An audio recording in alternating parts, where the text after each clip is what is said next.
All right, let me let. All right, we're here today. Andrew Roulst is a senior who's been at Centralia School District and has been enrolled in the Digipen at Newmarket, and he's going to be presenting his game Skyborn. There's some people here, so I'm going to let them introduce themselves. Ms. Bellows. Hi, my name's Audrey Bellows. I worked at Centralia High School where I had the opportunity to work with Andrew and getting him started at Newmarket and really get some motivation to get into that Digipen program. So definitely consider myself lucky to be a part of his journey. Thanks, Andrew. Ms. Grande. Yeah, I'm Anne. I think everybody here knows who I am except Audrey. I haven't met you, but anyway, I was Andrew's 5th grade teacher, and I'm now the director of teacher education at Centralia College, and I'm just beaming. I'm so excited and so happy to see Andrew just shining and finding his way in this area. All right, and then Tony, I know you're joining on phone. I am. Congratulations, Andrew. It's great to hear how well you're doing. I can't wait to see this presentation.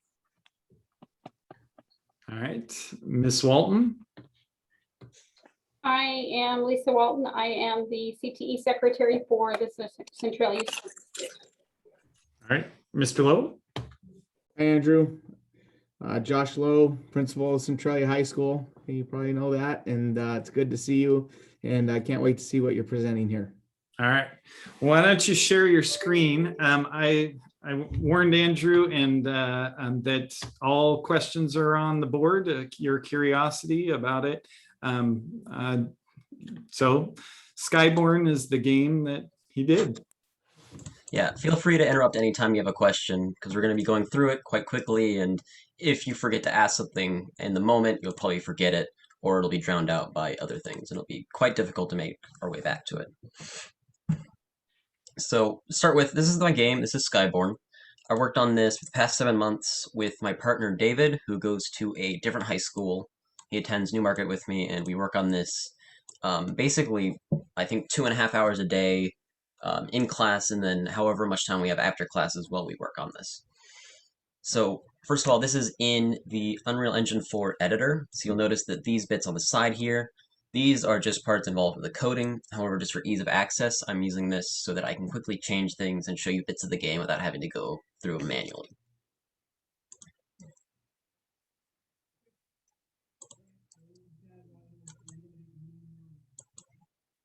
Okay, so this is the game itself. You play as a small land-dwelling creature in a massive world filled with massive birds and floating islands. So if it's here, you are equipped with a grappling hook, which is the main way to navigate around the world. Since you cannot fly, you have to rely on the birds to help you get to new places. Andrew, would you mind showing them, if it's easy, to the skeleton for that, the main character, player 1? I'll get to that in a little bit. Right now, Okay. I want to go over mostly just the game itself, and then I'll go over more small details regarding how it was made and how it works. So right now, we have about 15 minutes of gameplay in the form of a short intro quest line. Right now, we are working on a questing system that will allow us to get a lot more content out of the game. So right now, the gameplay consists mostly of gathering these orbs, and then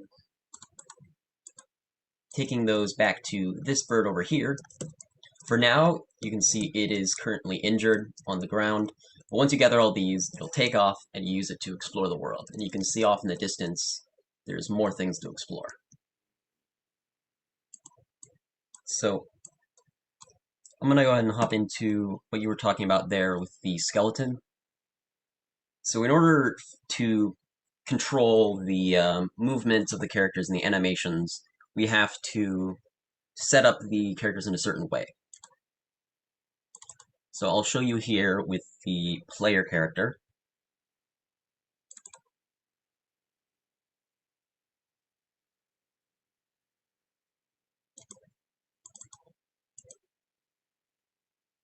This is the player character.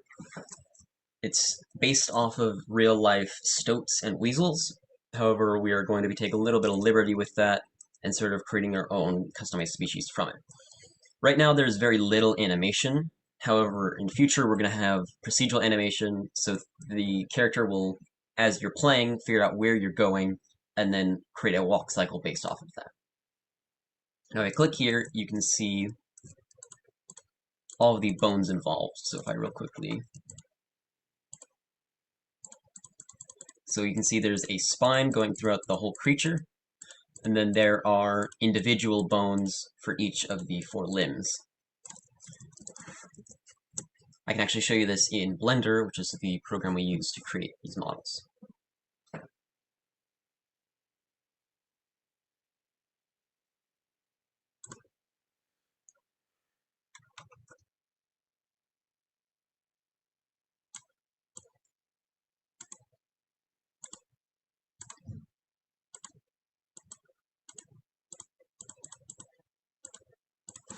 So here you can see the creature. This is a little bit more updated one. As you can see, we're starting to work more on the face and the fine details of it.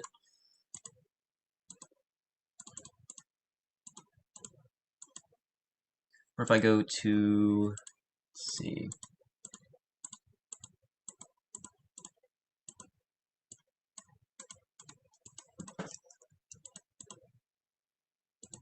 can't quite find it.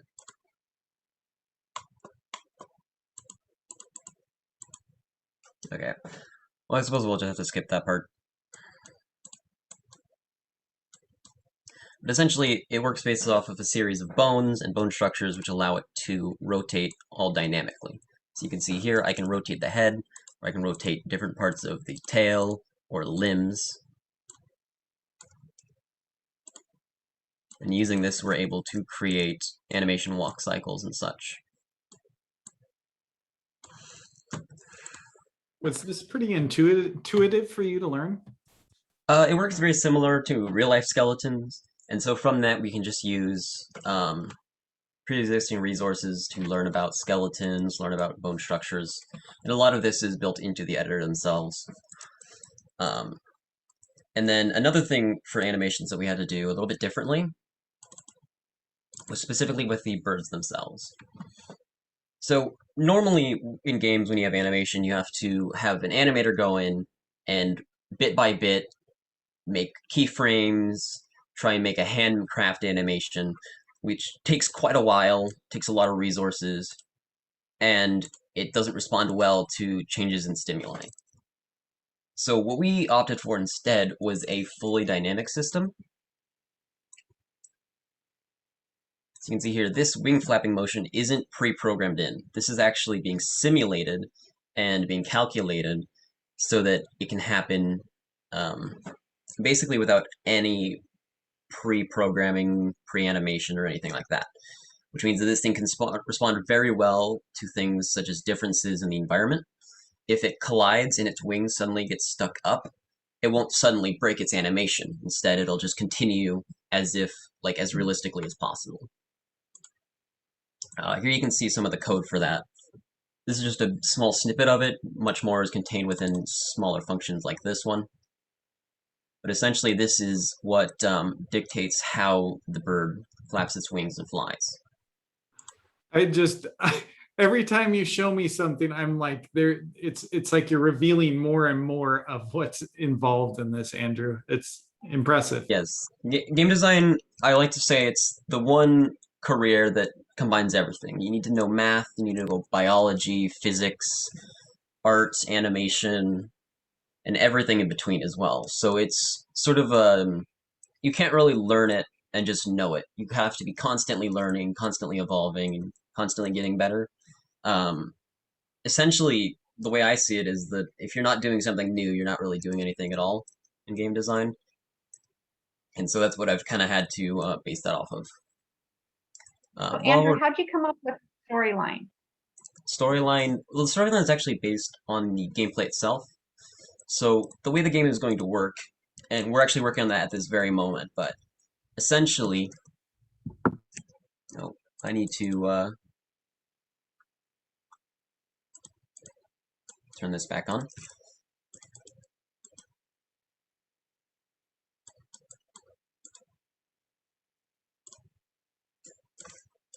essentially, in order to create things like the story, the lore, the characters, we figured out what the gameplay would be, and then we created what best fit that goal.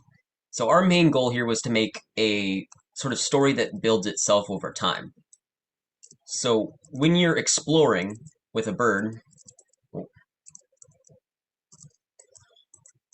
you're essentially you're flying around to different islands, you're exploring different areas, and as this happens, you sort of build up different experiences with these birds, with these places, and then as you play, that'll kind of reveal itself as its own storyline. So what we wanted to do is our goal was to have a sort of adventure. You start at one place, and then you're allowed to go anywhere. And based on where you go, the game will adapt to what you did, where you're going, what you're doing, and it'll try to create a storyline out of it. So the first thing we knew that we'd need to do was we need to make everything dynamic. So in order to do that, we figured out that it's very, very easy to do that if all of your creatures can go anywhere and can appear anywhere very, very easily. And so birds were the obvious choice for that. And then another reason, actually, one of the reasons we chose floating islands is because we don't have any artists on the team. And while I think we did decently for what we had available, we didn't have enough resources to create like a whole landscape. So instead, we figured out that we can have smaller landscapes that are self-contained on small islands, and these are a lot easier to create, require a lot less work, and also we can copy and paste large sections of these to create more islands. So it allows us to create a lot of interesting places without as much work. So another thing with art, though, that we had to keep in mind was that since we're not artists, we can't very well create things like 3D models, landscapes, things like that. So we carefully designed several systems to sort of give us some leeway and to allow the game to look good without as much visual quality. And so I think the best example of that is our dynamic fur system. So you can see this grass here, and if I slow down the camera here, notice this grass isn't a flat texture. It's fully 3D, it's being affected by things like wind, and it's actually coming out of the landscape properly. And in this shot alone, there's probably thousands or maybe even millions of blades of grass. And this is using a new system that we actually developed that uses a, if you see here, a series of layered materials. So by layering a bunch of materials on top of each other, we can sort of create the illusion of depth. So while these may just be flat textures, when we're slightly further away, your brain sees them as just one single strand. So what that means is that instead of simulating 1,000 strands of fur, or 1,000 lines, it's just simulating 15 or so sheets of material, which are layered on top of each other. And so things like that have allowed us to create these very, very nice looking landscapes, just using things like dynamic shaders and materials. Let's see here. So I think another thing that I should bring up is that these sort of dynamic systems don't just apply to art or story. We actually have them happening in gameplay itself. So if I grapple onto a bird here, now right now my mouse is off of the is up. I'm not moving my mouse at all, and you can see my camera is staying firmly attached to that bird. It's staying at the same point in my screen at all times, despite me turning.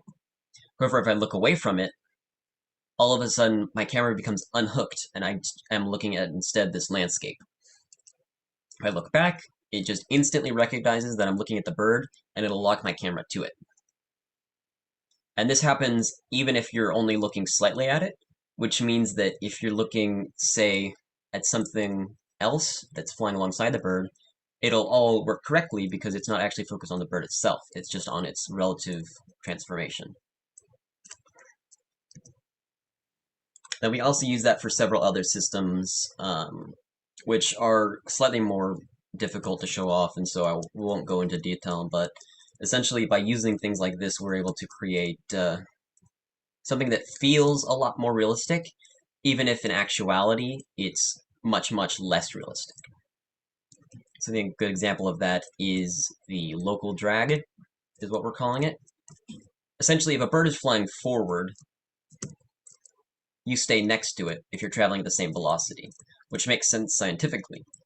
However, if that bird starts to turn, which this one will do eventually, normally the bird would turn, but you wouldn't, so you'd go flying off in the same direction. However, when you're flying around a bird, that doesn't feel very, very fun as the player. So instead what we do is we actually sort of attach the player's acceleration to the bird's. So we just gotta wait for this one to turn, and you'll see that happen. But essentially by doing this, anytime the bird turns, it also turns the player, even if the player isn't actually attached to it.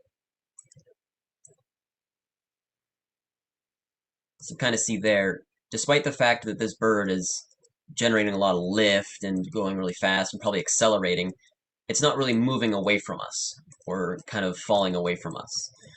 And that's sort of just to improve the experience. And although it doesn't necessarily behave realistically, it behaves more of how we expect it to, right?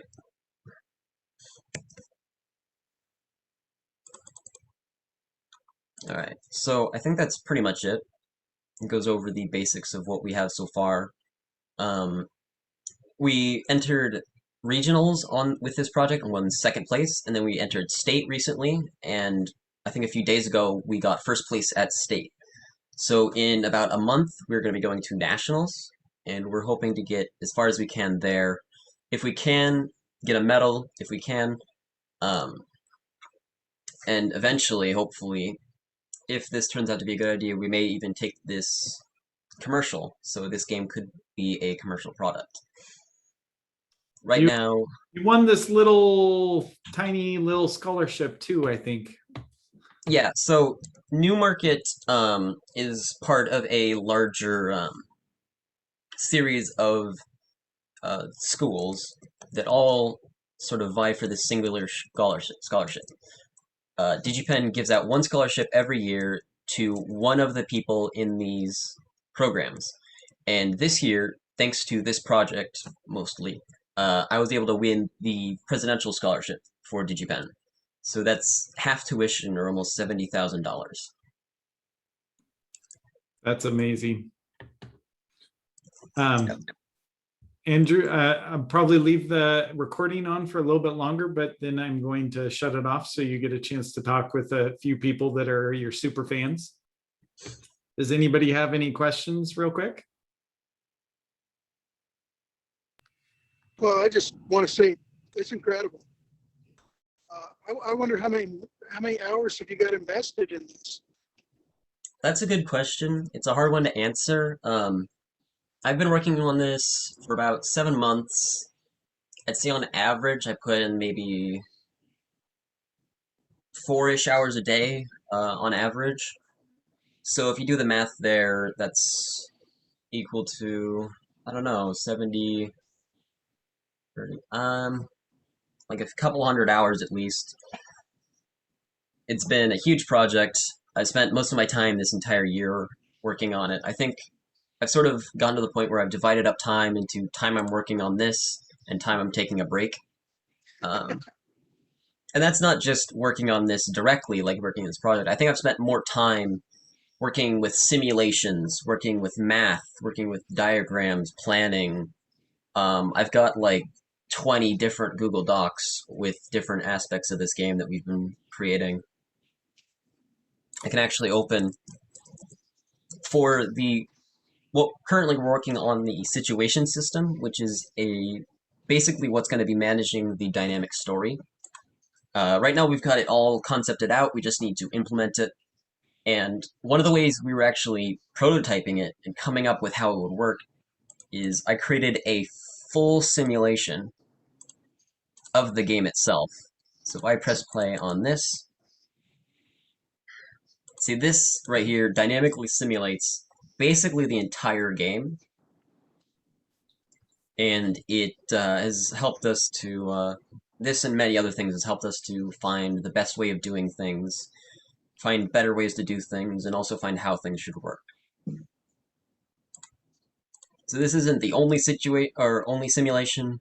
We've got like probably like a dozen different simulations, and that's just the recent folder. You can see we got all sorts of stuff in here.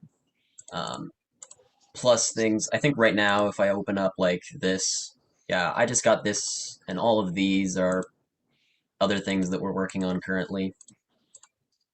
And these are just the things that we're working on at this very moment.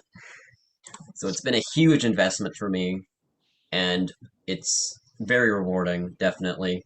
Not just because of the scholarship, but of the knowledge, the experience that I've gained from this. Have you always known what you wanted to do, Andrew? I think, I don't know, the time I really determined that I would be a programmer was all the way back in grade school with Grande, actually, doing like Coding and very Khan early Academy. level programming. Yeah, Khan Academy was a big one. I think I did some stuff in Scratch as well. And then I think there was never a big moment when I decided that I'd be a game designer. It's just sort of been like a slow realization that it's obviously what I'm made for or whatever. It's sort of been that sort of obvious thing, like this is what I'm gonna do someday. I know that, and I'm gonna go do it now.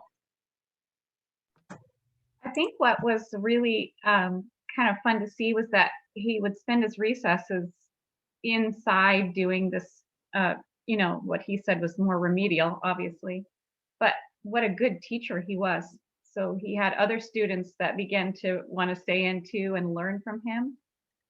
And so that I can imagine you partnering with somebody and doing quite well. Obviously you have, but fun from my Yeah, perspective to see that transformation. yeah, I definitely enjoy teaching other people. I think my end goal for life is to just make a difference in the world of game design. Because the way I see it with so many games is that there's sort of a lacking of potential. There's so many easy mistakes that are being made on multi-million-dollar projects. And I kind of see myself as like the kind of person to be able to fix those mistakes, to go through and kind of teach the industry what it's doing wrong. And I guess the only way like I can really say is that if you haven't heard of me in 10 years, I've obviously failed. That's the way I think that's going to go. Well, I've heard of you, so you're not failing. That's for sure. Not yet, but I still gotta work every day as if it's possible to. So, Andrew, this is Audrey Bellows here. I'm super, super proud of you. I'm a teacher out at Winlock High School now, and there's several students here in our small community that are very interested in coding. Could I talk you into coming out here and maybe showing this to some students and perhaps mentoring them? With coding, I think the worst thing you can do is show someone something that they'll like have a hard time understanding.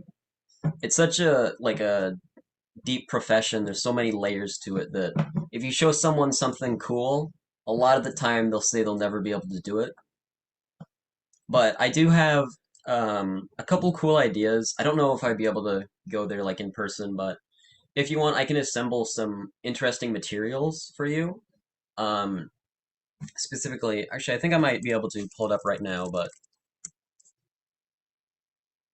nope, that's not it.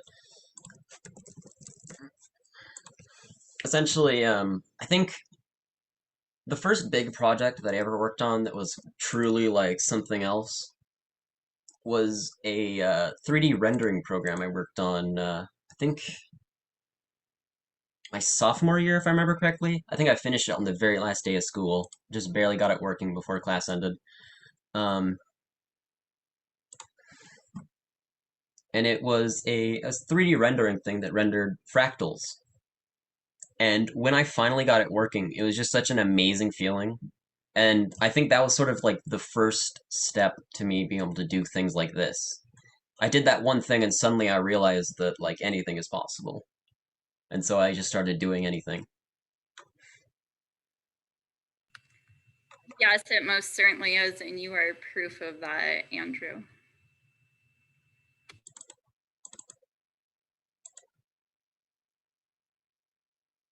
That's not it. I'll keep looking for this, but do we have any other like questions or anything? I have one Yes, comment. In education, and I hate to tell you this, but you're going to be in education. You'll be a programmer, but you'll be in education because you'll be teaching other people. And in education, we see and we try to get kids engaged. And engagement is the starting step. There's a word, empowerment, that you represent to me, and it's because not because you're empowered, it's because I see what you can do in empowering others and changing other people's lives. When I call people up to come to this, Andrew, it was excitement, and because you've had impact on a lot of people's lives. So I just see an example of somebody who's empowered, but it doesn't stop there because you can empower others. And I appreciate that and respect that. So congratulations on your achievements, and we look forward to being on the sideline cheering and watching you as you go forward. Thank you. All right, I'm going to end this and then we can